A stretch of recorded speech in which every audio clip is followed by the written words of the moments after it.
దేశవ్యాప్తంగా సంచలనం రేపిన RG Kar medical college and హాస్పిటల్లో జూనియర్ డాక్టర్పై అత్యాచారం కేసులో నిందితుడు సంజయ్ రాయ్కి శిక్ష ఖరారైంది. కోల్కతాలోని సీల్దా కోర్టు అతనికి జీవిత ఖైదును విధించింది. అయితే ఈ కేసును కాసేపట్లో మరోసారి సుప్రీంకోర్టు చీఫ్ జస్టిస్ బెంచ్ విచారించబోతోంది. కాగా ప్రధాన న్యాయమూర్తి justice Sanjiv Khanna, justice Sanjay Kumar, justice KV విశ్వనాథన్లతో కూడిన త్రిసభ్య ధర్మాసనం దీనిపై పూర్తి స్థాయిలో విచారణ చేయబోతోంది. అయితే మరోవైపు కోల్కతాలోని ప్రత్యేక కోర్టు ఈ కేసులో దోషిగా చేరిన సంజయ్ రాయ్ జీవిత ఖైదు నిర్ణయాన్ని సవాల్ చేస్తూ పశ్చిమ బెంగాల్ ప్రభుత్వం కోల్కతా హైకోర్టుకు వెళ్లింది. నిందితుడికి మరణశిక్ష విధించాలి అన్న అప్పీలుపై విచారణకు ఉన్నత న్యాయస్థానం ఆమోదం తెలిపింది.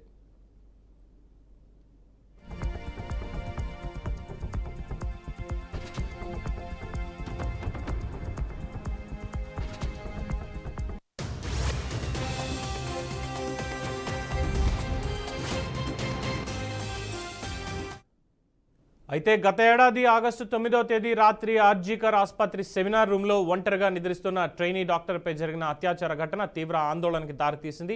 బెంగాల్ హైకోర్టు ఆదేశాల మేరకు ఈ కేసుని కోల్కతా పోలీసుల నుంచి సిబిఐ తీసుకుని విచారణ చేపట్టింది. దీంట్లో భాగంగా ప్రత్యేక కోర్టుకు తగిన సాక్ష్యాలను సమర్పించింది. ప్రధాన నిందితుడు సంజయ్ రాయ్ పేరును మాత్రమే సిబిఐ తన ఛార్జ్ షీట్లో చేర్చింది.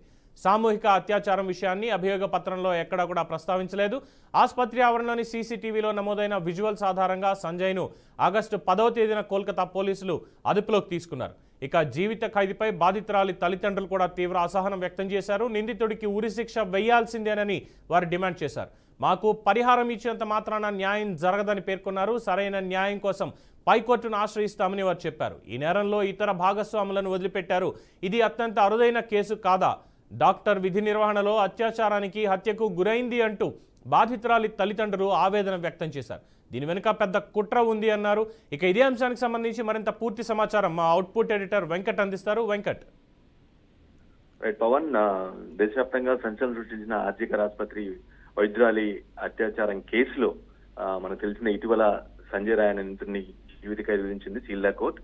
అయితే ఈ కేసు సంబంధించి రెండు కీ ఆస్పెక్ట్ మనకు కనిపిస్తున్నాయి. ఒకటేమో జీవిత ఖైదు కాదు మరణశిక్ష విధించాలంటూ సుప్రీంకోర్టులో ఒక పిటిషన్ కూడా బాధితుల తరపు వ్యక్తులు పిటిషన్ కూడా వేశారు. దానిపైన సంజీవ్ ఖన్నా నేతృత్వంలోని చీఫ్ జస్టిస్ సంజీవ్ ఖన్నా నేతృత్వంలోని ధర్మాసనం విచారణ చేయనుంది. అట్ ది సేమ్ టైం ఇప్పటికే హైకోర్టు జీవిత ఖైదుని కాదు మరణశిక్ష కావాలంటూ మమతా ప్రభుత్వం, పశ్చిమ బెంగాల్ ముఖ్యమంత్రి ఉన్నటువంటి మమతా ప్రభుత్వం కూడా హైకోర్టును ఆశ్రయించింది. తాము కనుక ఒకవేళ సిబిఐ కాకుండా తమ పోలీసులు కనుక చేసినట్లయితే ఖచ్చితంగా సంజయ్ రాయ్ అనే వ్యక్తికి ఉరిశిక్ష వేయించి ఉండేవా అంటూ నిన్న ఆమె ట్వీట్ కూడా చేయడం జరిగింది. సో ఈ ట్వీట్ నేపథ్యంలో ఆమె చేసిన వ్యాఖ్యలు కూడా కొంత ప్రాధాన్యత సంతరించుకున్నాయి. సంజయ్ రాయ్కి చాలా దారుణమైనటువంటి క్రైమ్ పాల్పడ్డారు. తమ బిడ్డని ఈ విధంగా అన్యాయంగా దారుణంగా అత్యాచారం చేసి చంపేశారు అంటూ బాధితులు పదే చెప్తున్న పరిస్థితి కనిపిస్తుంది. అతనికి జీవిత ఖైదు కాదు మరణశిక్ష పడాల్సిందే అంటూ సుప్రీంకోర్టు కూడా వెళ్ళిన పరిస్థితి కనిపిస్తుంది. సో ఆ సుప్రీంకోర్టు ధర్మాసనం విచారణ తర్వాత, అంటే గతంలో మనం చూసాం ఆ విచారణకు సంబంధించి ఇది సాధారణ కేసా కాదు అంటూ, అంటే రకరకాల వాదనలు కూడా కోర్టులో ఈ అతని నిందితుని చాలా సివియర్ గా రిప్రమాండ్ చేయడం కానీ న్యాయస్థానం అప్పట్లో సీల్దా కోర్టు. అండ్ ఇప్పుడు ఈ సుప్రీంకోర్టులోకి వెళ్ళిన సుప్రీంకోర్టులో దాఖలు చేసిన పిటిషన్ సందర్భంలో కూడా ఇది సాధారణ కేసు కాదా అంటూ కూడా ప్రశ్నించడం జరిగింది. అంటే ధర్మాసనం ఒక డౌట్ కూడా అరుదైన కేసు కాదా అంటూ, అత్యంత అరుదైన కేసు కాదా అంటూ ఒక ప్రశ్న కూడా వేయడం జరిగింది.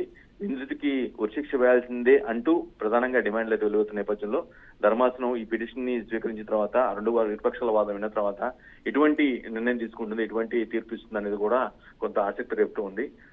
సంజీవ్ ఖన్నా బాధ్యతలు చేపట్టిన తర్వాత ఇది ఒక పెక్యులర్ కేసు గా మనం భావించాల్సిన అవసరం ఉంటుంది. ఎందుకంటే ఇటీవలే ఆయన చీఫ్ జస్టిస్ గా బాధ్యత చేపట్టారు. తర్వాత ఆయన తీసుకుంటున్నటువంటి అత్యంత ప్రాధాన్యత ఉన్నటువంటి కేసుగా మనం చూడాల్సిన అవసరం ఉంటుంది. సో ఒక పక్క స్టేట్ గవర్నమెంట్ నుంచి హైకోర్టు ద్వారా అక్కడ వాళ్ళు ఇప్పటికే అప్రోచ్ అవ్వడం జరిగింది. అంటే అఫ్ కోర్స్ ఇక్కడ కొంత ప్రభుత్వం కూడా తన మైలేజ్ ని క్రియేట్ చేసుకోవడం కోసం అన్న ఒక ప్రాస్పెక్ట్ లో నిజానికి గతంలో ఘటన జరిగిన కొద్ది రోజుల ముందు వరకు కూడా అంటే లేదు విచారణ కొంచెం ట్రాన్స్పరెంట్ గా జరగట్లేదు, ఎవరినో మభ్యపెడుతున్నారు, ఎవరినో కాపాడేందుకు మమతా ప్రభుత్వం సంబంధించిన పోలీసులు కాపాడుతున్నారు, ప్రయత్నిస్తారనే వాదనలు బలంగా వచ్చినప్పుడు నేపథ్యంలో అప్పుడు తర్వాత దాన్ని హైకోర్టు ఆదేశాల వరకు సిబిఐ స్వీకరించడం, ఆ తర్వాత కొన్ని నెలల పాటు విచారణ జరిపి అతన్ని సబ్మిట్ చేయడం కానీ విచారణ 120 మందిని విచారించి మొత్తం సబ్మిట్ చేయడం కానీ ఇవంతా కూడా ప్రాసెస్ మొత్తం చూసాం. దాని తర్వాత ఆ బేస్ చేసుకుని ఏదైతే సిబిఐ సబ్మిట్ చేసిందో ఆ రిపోర్ట్ ఆధారంగానే జీవిత ఖైదు విధించడం జరిగింది. బట్ ఈరోజు నిన్న మమత చేసిన వ్యాఖ్యలు కూడా కేవలం సిబిఐ యొక్క నిర్లక్ష్యం వల్ల ఈ విధంగా ఇలా అయిపోయింది. ఏదంటే మరణశిక్ష అదే మా స్టేట్ పరిధిలో కనుక జరిగినట్లయితే మరింత బలంగా దృఢమైనటువంటి ఆధారాలు సేకరించి ఉరిశిక్ష పడేలా చేసి ఉండేవాళ్ళం అంటూ ట్వీట్ చేయడం. నెక్స్ట్ వెంటనే ట్వీట్ చేసిన అనంతరం వెంటనే అప్రోచ్ అవడం, హైకోర్టుని అప్రోచ్ అవడం, లేదు జీవిత ఖైదుగా మరణశిక్ష పడాలి అంటూ మమత హైకోర్టు కూడా ఆశించడం జరిగింది. సో ఇటు అటువైపు సుప్రీంకోర్టు నుంచి ఇటువైపు హైకోర్టు నుంచి కేసుపై కొంత ఆసక్తికర పరిణామాలు జరుగుతూ ఉన్నాయి Pavan. Right, thank you Venkat.